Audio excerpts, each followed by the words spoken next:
போல் அடுத்தவங்கள குறை சொல்லி ஒரு நாள் வாழாமல் நம்மக்கிட்ட என்ன குறை இருக்குது அப்படின்னு சொல்லி நம்மளே சிந்திச்சு அந்த குறையை திருத்தி கொள்ள ட்ரை பண்ணணும்.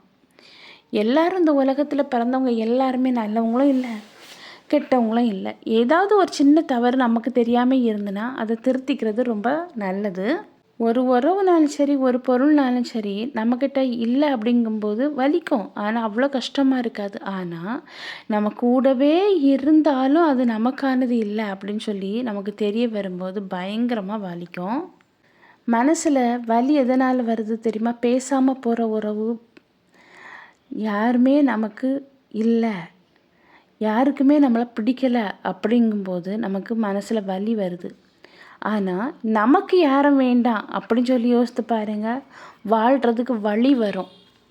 நம்மக்கிட்ட பேசாமல் போயிட்டாங்க அப்படின்னு சொல்லி நினைக்கிற அந்த வலியை நினைக்கிறத விட நம்ம எப்படி வாழ்ந்தால் உயர்ந்த நிலைமைக்கு வரலாம், அவங்கள விட நம்ம முன்னேறலாம், அவங்கள விட வாழ்வாதாரத்தில் உயர்ந்து காணிக்கலாம் அப்படிங்கிற வழி, அதாவது வழி வகைகள் எப்படி போனால் எப்படி முன்னேறலாம், அதை யோசிக்க நல்லது அது.